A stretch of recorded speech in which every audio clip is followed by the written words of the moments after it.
आज की वीडियो है एक बहुत ही खास प्लांट के बारे में जो अपने बहुत ही ब्यूटीफुल और सुगंधित फूलों के लिए जाना जाता है, जिसे हम कहते हैं the queen of flowers and rightly so actually, जो कि लव, पावर, ब्यूटी और रॉयल्टी का सिंबल भी माना जाता है, जिसे हिंदुइज्म और बुद्धिज्म में माना जाता है कि ये स्पिरिचुअल जॉय का भी सिंबल है, जिसके बारे में सुनते ही हमें हमारे प्यारे चाचा नेहरू याद आते हैं, जिसके लिए हमने एक अलग से डे भी बनाया हुआ है विच इज 7 फरवरी।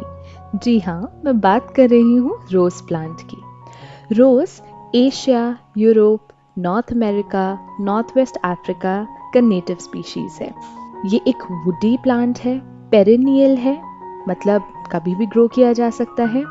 अपनी थॉर्नी स्टेम्स के लिए काफ़ी ज़्यादा फेमस है क्योंकि गुलाब के साथ साथ कांटे भी मिलते हैं, जिसके इतने सारे कलर्स मिलते हैं कि हम लोगों ने हर कलर के साथ कोई किसी ना किसी चीज़ को जोड़ दिया है। जैसे ब्लू कलर का रोज़ मिस्ट्री शो करता है, रेड कलर का खूबसूरत गुलाब रोमांस और लव से एसोसिएटेड है, पिंक कलर मतलब जब आप किसी को पसंद करते हैं, वाइट मतलब इनोसेंस, प्योरिटी, येलो मतलब दोस्ती एंड पीच कलर का फ्लावर तब जब आप किसी को थैंक यू बोलना चाहते हैं या अप्रिशिएट करना चाहते हैं। रोज की 2 वैरायटीज मिलती हैं इंडिया में, इंडियन जिसे हम देसी गुलाब कहते हैं और इंग्लिश जिसे हम विलायती गुलाब भी कह सकते हैं। अब बात करते हैं पॉट की।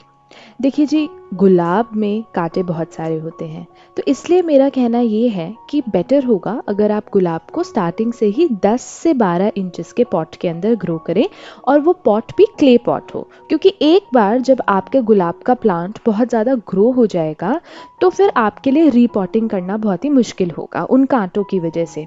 ग्रोइंग मेथड्स, आप गुलाब को उगाने के लिए या तो उसकी कटिंग लगा सकते हैं या फिर आप डायरेक्टली नर्सरी में जाके जो भी गुलाब का पौधा आपको पसंद आए उसे खरीद के ला सकते हैं। अगर आप नर्सरी से पौधा लेकर आए हैं तो घर लाते ही उसे एकदम से धूप में ना रखें, पहले आप उसे 2 दिनों के लिए सेमी शेड के अंदर रखें, जिससे वो आपके घर में थोड़ा कंफर्टेबल हो जाए। फिर उसके बाद आप धीरे धीरे करके उसे धूप में रखना शुरू कीजिए। ऐसा करके आप प्लांट को अननेसेसरी स्ट्रेस से बचा सकते हैं। अगर आपने सीधा उसे धूप में रखा तो हो सकता है कि पौधा स्ट्रेस की वजह से मुरझाने लगे। सॉइल, गुलाब को सैंडी सॉइल काफ़ी ज़्यादा पसंद है, उसके साथ साथ सॉइल वेल ड्रेन्ड होनी चाहिए क्योंकि इसमें फंगल ग्रोथ के चांसेस बहुत ज़्यादा होते हैं, तो पानी रुकना नहीं चाहिए इस सॉइल के अंदर। और एसिडिक सॉइल इसकी फेवरेट सॉइल होती है। गुलाब के लिए परफेक्ट सॉइल मिक्स बनाने के लिए आप गार्डन सॉइल, वर्मी कंपोस्ट और सैंड को यूज कर सकते हैं। इसका गोल्डन रेशियो है 2:1:1, मतलब आप 2 पार्ट्स गार्डन सॉइल लीजिए, 1 पार्ट वर्मी कंपोस्ट लीजिए और 1 पार्ट सैंड लीजिए। उसके साथ साथ आप इसमें थोड़ा सा कोकोपीट और नीम केक पाउडर भी ऐड कर सकते हैं। सनलाइट, भाई रोज को सन बहुत ही ज़्यादा पसंद है, तो उसे रोज कम से कम 5 घंटे की धूप तो चाहिए ही। वाटरिंग, भाई आप जब भी गुलाब को पानी दें तो डीप वाटरिंग करें और पानी को धीरे धीरे डालें, एकदम से बहुत प्रेशर के साथ ना डालें क्योंकि हो सकता है प्लांट में थोड़ा सा डैमेज हो जाए। अगर आपके गुलाब के पौधे के अंदर येलो लीव्स नज़र आ रही हैं तो उसका मतलब ये है कि कहीं ना कहीं अंडर वाटरिंग हो गई है। लेकिन अगर आपके लीव्स के ऊपर ब्लैक कलर के स्पॉट्स आने लगे, मतलब भाई ओवर वाटरिंग हुई है, आपने ज़रूरत से ज़्यादा पानी दे दिया है। रीपॉटिंग, जैसा कि मैंने आपको बताया कि कांटों की वजह से गुलाब की रीपॉटिंग थोड़ी सी मुश्किल होती है, लेकिन फिर भी अगर आपको रीपॉटिंग की ज़रूरत पड़ रही है देन इन दैट केस मैं आपको यही कहूँगी कि रीपॉटिंग हमेशा शाम के समय करें, दोपहर या सुबह के समय रीपॉटिंग करना अवॉइड कीजिए। प्रूनिंग, प्रूनिंग गुलाब के केस में एक बहुत ही ज़्यादा इंपॉर्टेंट रोल प्ले करता है। हम लोग इसमें डेड हेडिंग करते हैं ज़्यादातर। अब डेड हेडिंग का क्या मतलब है? डेड हेडिंग का मतलब ये होता है कि ऐसे फूल जो मुरझाने लगे हैं या ऐसी पत्तियां या फिर ऐसी ब्रांचेस जो मुरझाने लगी हैं उनको आप कट करके निकाल दीजिए।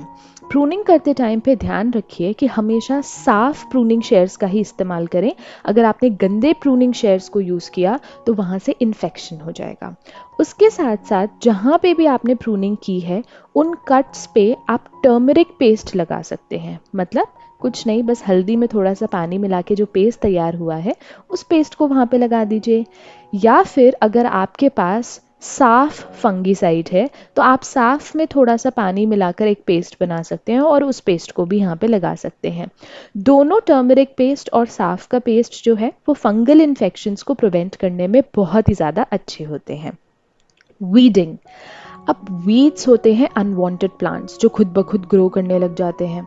कुछ नहीं करना है, बस जहाँ पे भी आपको ये अनवांटेड प्लांट्स नज़र आए सॉइल में उनको निकाल के फेंक देना है और सॉइल को बिल्कुल साफ सुथरा रखना है। अगर वहाँ पे कोई सूखी पत्तियाँ झड़ के गिर गई हैं तो उन पत्तियों को भी आप निकाल के बिल्कुल फेंक दीजिए। इसके साथ साथ अगर आप टिलिंग करते हैं तो टिलिंग से भी वीड्स हट जाते हैं खुद ब खुद। टिलिंग मतलब गुड़ाई, जैसा कि आप स्क्रीन पे देख सकते हैं। तो गुड़ाई करने से भी जितने भी वीड्स होते हैं वो खुद ब खुद निकल जाते हैं। फर्टिलाइज़र। जब भी आपको अपने पौधे में ढेर सारे बड्स नज़र आने लगे तो वो बेस्ट टाइम होता है अपने पौधे को लिक्विड टॉनिक देने का। लिक्विड टॉनिक मतलब एप्सम सॉल्ट, या फिर आप बनाना पील फर्टिलाइज़र दे सकते हैं, या फिर आप अनियन पील फर्टिलाइज़र दे सकते हैं। ये आपके बडिंग के प्रोसेस को और भी ज़्यादा अच्छा कर देंगे। उसके साथ साथ आप सॉइल में काउडंग कंपोस्ट भी डाल सकते हैं, या फिर कुछ लोग बोन मील भी डालना पसंद करते हैं। मैं ज़्यादातर बोन मील का इस्तेमाल नहीं करती हूँ, लेकिन अगर आपको बोन मील ठीक लगता है तो आप उसे यूज़ कीजिए। बहुत ही खूबसूरत फूल निकल के आएंगे।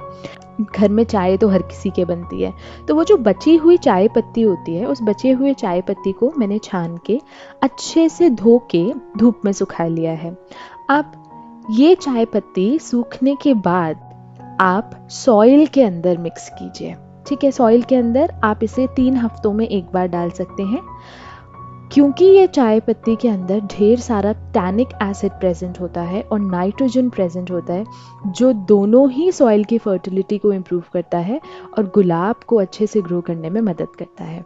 इन्फेस्टेशन। गुलाब के अंदर एफिड्स, मीली बग्स लगने के चांसेस थोड़े ज़्यादा होते हैं, तो उसके लिए आप हफ्ते में एक बार नीम ऑयल का स्प्रे कीजिए और इन सारी प्रॉब्लम से छुटकारा पाइए।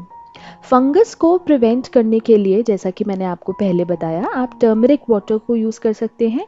मतलब टर्मरिक और पानी का जो पेस्ट है उसे इस्तेमाल कर सकते हैं, या फिर साफ और पानी का पेस्ट बनाकर भी उसे इस्तेमाल किया जा सकता है। अब गुलाब के यूजेस।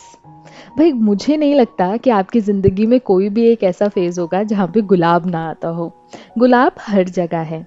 जैसे गुलाब अपने ऑर्नामेंटल यूजेस के लिए भी जाना जाता है, क्योंकि ये बहुत ही ज़्यादा सुंदर होते हैं, तो इसलिए ज़्यादातर लोग इन्हें इनकी ब्यूटी के लिए प्लस इनकी फ्रेग्रेंस के लिए अपने गार्डन्स में लगाते हैं। उसके बाद फ्रेग्रेंस। गुलाब अपनी फ्रेग्रेंस के लिए इतने ज़्यादा फेमस हैं कि उनके ऊपर बहुत सारे परफ्यूम्स बने हुए हैं। देन culinary मतलब कुकिंग। रोज़ पेटल्स को हम कुकिंग में बहुत ज़्यादा इस्तेमाल करते हैं। जैसे कोई डेज़र्ट हो गया, स्पेशल डेज़र्ट, या फिर कोई बेवरेज हो गई, तो उसमें हम गुलाब की थोड़ी सी पत्तियों को ऐड कर सकते हैं। और रिलैक्सेशन। रोजेस का जो अरोमा है वो हमें बहुत ही ज़्यादा कामिंग इफेक्ट देता है। इसलिए पहले के ज़माने में जो रानी महारानियाँ होती थी वो अपने नहाने के पानी में गुलाब की पत्तियाँ डालते थे। उसके साथ साथ beauty, aromatherapy, skin care, hair care, हर जगह गुलाब एक बहुत ही ज़्यादा इम्पॉर्टेंट रोल प्ले करता है। यहाँ तक कि गुलाब जल, रोज़ वाटर, वो तो हम सब लोगों के ब्यूटी रूटीन में एक इम्पॉर्टेंट हिस्सा हमेशा से रहा है।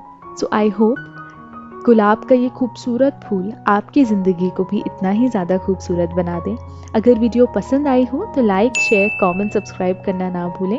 मैंने प्लांट के ऊपर और भी ढेरों वीडियो बनाई हैं जिनका लिंक मैं यहाँ पे शेयर करूँगी, तो उन्हें भी देखिए और मुझे ज़रूर बताइए कि आपको वीडियो कैसी लगी। मिलते हैं अगली वीडियो में, तब तक हैप्पी गार्डनिंग।